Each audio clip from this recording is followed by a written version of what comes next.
Hunter's Fury.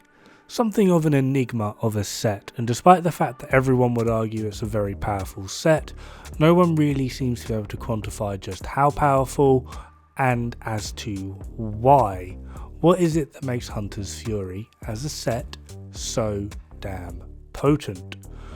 Well, to be perfectly honest, the simple reason for this is just the simple fact of it gives two of the highest DPS weapon archetypes a home. It adds survivability, it's got CC, it heals you, and the damage is absolutely nothing to scoff at. So first of all, let's have a little look at what exactly it is Hunter's Fury is giving us. So the 2-piece bonus is 15% shotgun damage and 15% SMG damage. Although this is classed as the all weapon damage perk, it's not actually as much as a lot of people would give it credit for.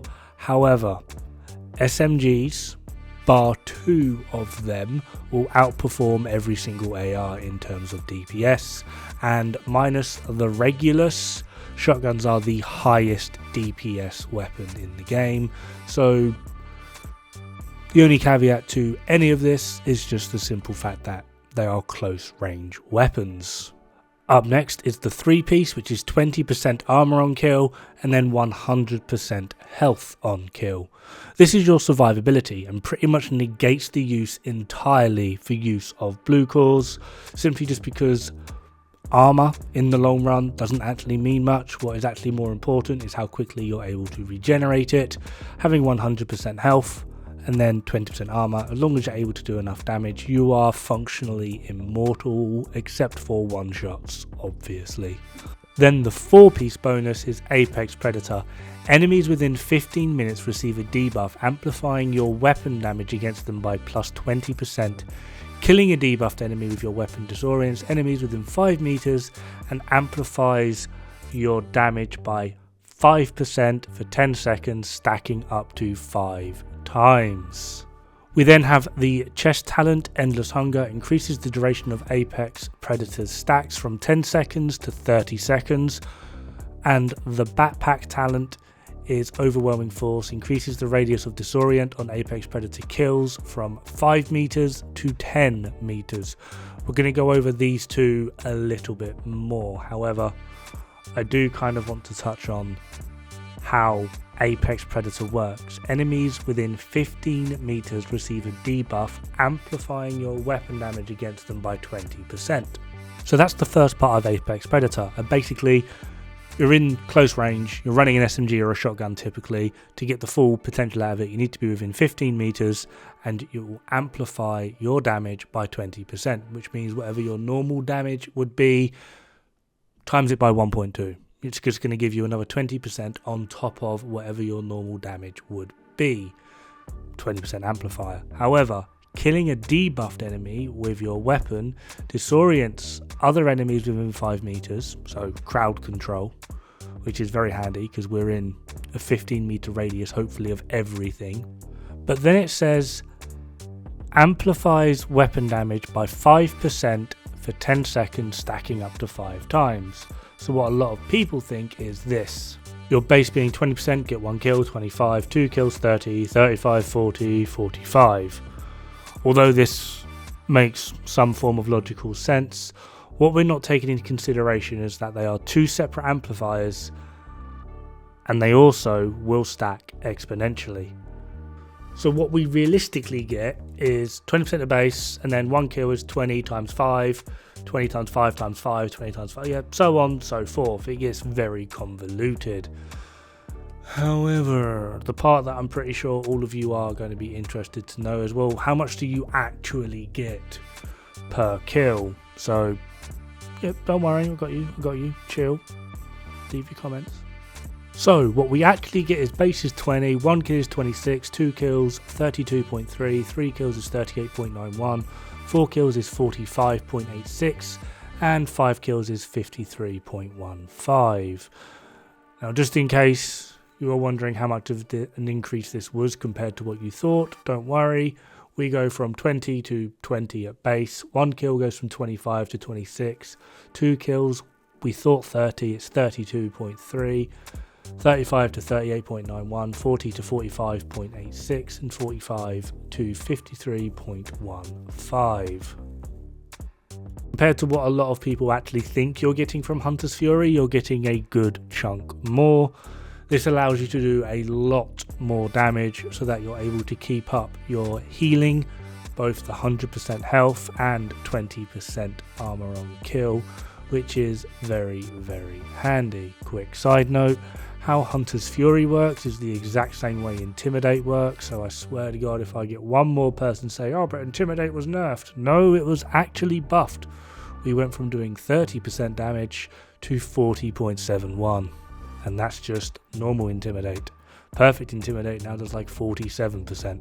Anyway, I've already covered this. So, Hunter's Fury is actually doing some seriously unga boonga damage. Now, depending on how you wanted to rate power, I don't mean burst DPS or sustained DPS, I mean the overall capability and effect of the build. There is an absolutely beautifully strong argument that Hunter's Fury is quite matter-of-factly the most powerful gear set in the game. You are able to do some seriously powerful damage. It bolsters and buffs the highest burst DPS weapons in the game, both SMGs and shotguns. It promotes a run and gun playstyle, which forces enemies out of cover.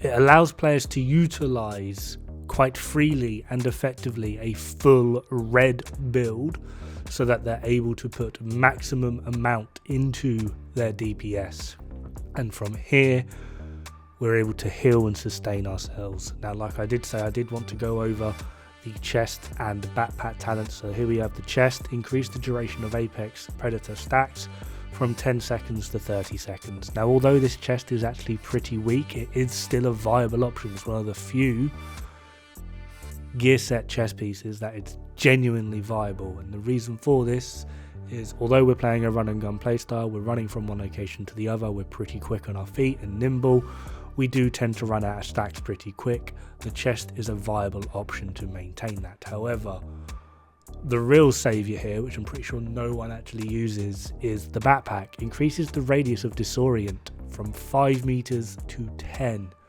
You have no idea how powerful this is. Typically, enemies stop shooting you under disorient, so being able to basically say no, stop it, to everything within a 10 meter radius is immensely powerful. You are able to sacrifice a good amount of damage just for this backpack, for the simple fact of just telling them no, stop it, pack it in, get your little squirty water bottle out and be like, no, bad squirrel.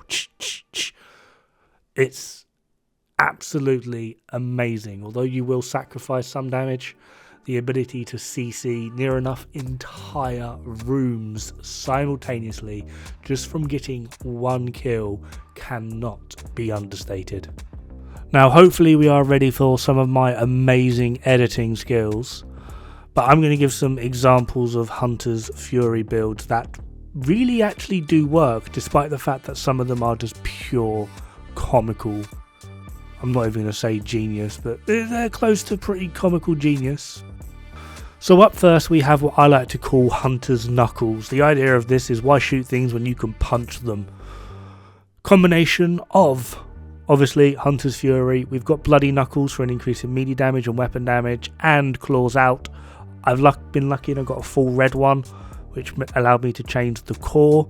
However, the idea of this is the increase in melee damage from Bloody Knuckles plus Claws Out, which also has an increase in melee damage. Then with Lady Death, we have over 1,000% in melee damage. Depending on what we hit, we do anywhere between about 700,000 and 1.4 million.